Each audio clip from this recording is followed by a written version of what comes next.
I know that when people are coming in from content creation, I think a lot of folks go, well, like, there's not really that many roles for me. There's not that many places I can work. You know, everybody always says, oh, like community management, something like that. The skills that you learn making content are transferable into so many different production verticals that you can join pretty much any team. And I know you're thinking, well, there's not that much need. Yes, there is. You just listened to all of that need from Mike here. And that was just one project, right? And you have all of these projects running in tandem. There's a lot. It's been surprising to me doing this podcast and bringing more people on how much room there is for you to grow if you've been in content creation for a while. And it doesn't, you know, like everyone's like, oh, going back to McDonald's or whatever. Like that was the joke back in the day. But these skill sets that people have acquired, they travel so well. They go everywhere. Absolutely. Yeah, speak to that a little bit. I'm sure you had, like you said, you had newbies on your team. Mm-hmm. You had vets on your team. Like what's that like? Sure. So, like just speaking from like a transferable skill set first, from, you know, if you're creating content and you're looking to get into, like, you want to make that a more full-time career, but maybe, you know, maybe your channel isn't like in a position to where it's going to be able to provide and meet your needs. That doesn't mean your time was wasted. Like, if anything, you have gained an invaluable skill set, you know, especially in terms of how marketing and businesses are conducting themselves these days. If you don't exist online, which I feel like is such a boomer way to say it, but I can say it. I guess I'm around that age. We can boom. We can boom. We're old. Yes. I got gray hair and a mortgage. I'm totally a boomer. So, but like, it's a transferable skill because video is king. It's straight up, it's king. And so by knowing even just like a little bit of what goes into just making a stream, a YouTube video or an Instagram post or whatever, and being able to just understand like vague best practices, you're infinitely ahead of a lot of people because you've already been doing it, even if it's just for fun.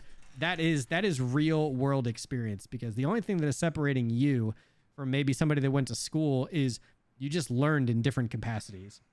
That doesn't mean that someone is, you know, maybe necessarily better than you at it. Like, look at doctors. Just because somebody's a doctor doesn't mean they're the best doctor in the world. That dude could have been last in his class and could have got C's, right? Yeah, exactly. Yeah, like, he could have barely made it. You don't know.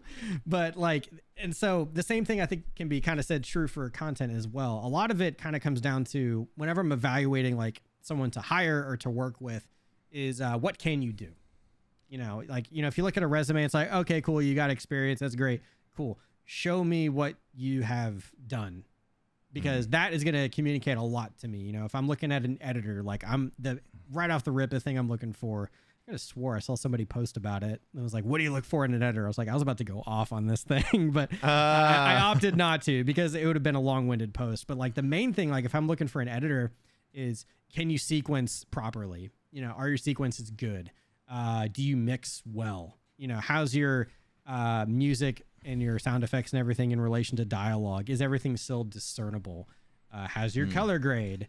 Are you adding good like padding within your audio tracks if you're having to address like, you know, noise and things like that? Are you addressing that at all? Or if it's motion graphics focused, like what's the variety like? Is it really 2D focused? Is it like 2.5D? Is there any 3D work? You know, is it more like VFX, like with visual effects, like with, you know, explosions and sci-fi? Or are you more so focused on like information and text? You know, like this informs me a lot of like what your wheelhouse is. And then I can start to then look at, okay, cool. Will this work well with us? Does this address a need? Does this enhance the team or the project? Now transferring that to from your content creation into your professional set, the amount of time you're investing into just learning how to stream and things like that is an insane value. And I could speak from a personal experience as someone who just decided to dabble in streaming because I liked watching, you know, Ben and Goth and Laced Up Lauren, because I was stuck driving a 18-wheeler from Anaheim back to Dallas because I couldn't play Destiny at launch. And so I was watching people play and I'm like, this looks fun.